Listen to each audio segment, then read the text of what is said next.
It happens without warning. You're sitting alone, maybe with your morning coffee, maybe in your car before walking into work, maybe in the shower, and suddenly you hear it, your own voice. Not the anxious voice that rehearses conversations, not the apologetic voice that explains and justifies, not the small voice that learned to stay quiet. Your voice, the real one, the one you forgot existed. And it says something simple, something true. I don't want to do that. That's it. Just a thought, a preference, a feeling, but it lands differently this time because you're not arguing with it. You're not dismissing it. You're not immediately listing all the reasons why what you want doesn't matter. You're just listening, and it feels strange, like meeting someone you used to know, someone familiar but distant, someone you've missed without realizing you'd lost them.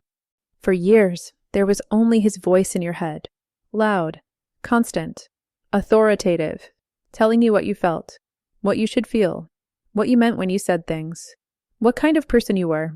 His interpretations became your reality. His judgments became your inner dialogue, until you couldn't tell where he ended and you began.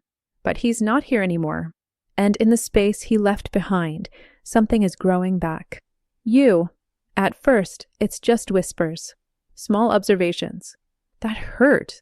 I like this. I'm tired. I'm happy.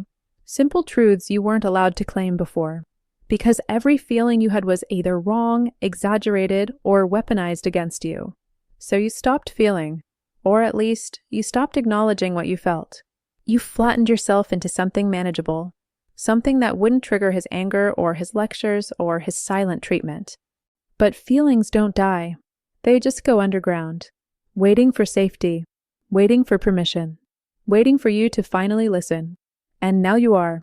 You laugh at something, and it surprises you. A real laugh. Not the careful laugh you learned to perform. Not the laugh that kept things light when they were heavy. Just genuine amusement bubbling up from somewhere you forgot existed. When was the last time that happened? You feel angry about something, and you don't immediately talk yourself out of it. You don't rationalize it away. You don't decide you're overreacting before you've even finished feeling it. You just let yourself be angry. And the anger doesn't destroy you. It doesn't make you a bad person. It just is.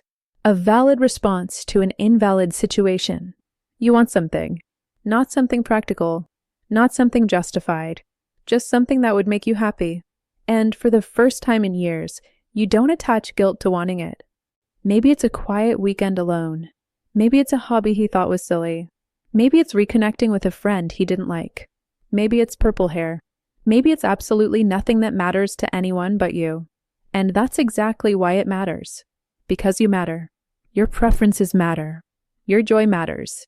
Even the small, silly, insignificant things that bring you pleasure. They matter because they're yours. You start saying things out loud that you only used to think. I don't agree with that. Actually, I remember it differently. That doesn't work for me. And your voice doesn't shake as much as it used to. You're not combative. You're not defensive. You're just present. In your own life. With your own thoughts. And it feels revolutionary. Because for so long, you were a supporting character in your own story. Reacting. Adapting. Accommodating. Disappearing. Now you're remembering how to be the narrator. The voice gets clearer. Stronger. I deserve better than this. I'm allowed to change my mind. My needs are not negotiable. I don't have to explain myself. These aren't affirmations you're forcing yourself to believe. They're truths you're finally able to hear. And with each truth, you feel something shift. Like a door opening inside you. Like light entering a room that's been dark for too long.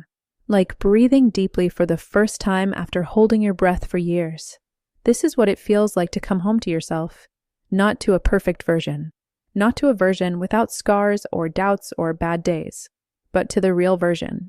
The one who feels deeply and wants freely and knows things without needing external validation. She was there all along. Beneath the criticism. Beneath the gaslighting. Beneath the constant second-guessing. Waiting. And now she's speaking. Listen to her. She's been trying to reach you.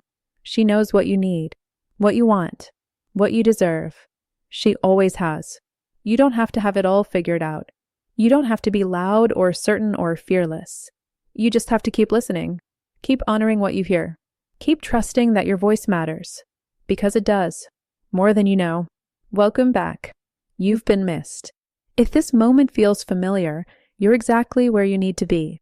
Subscribe to keep rediscovering yourself. Your voice deserves to be heard.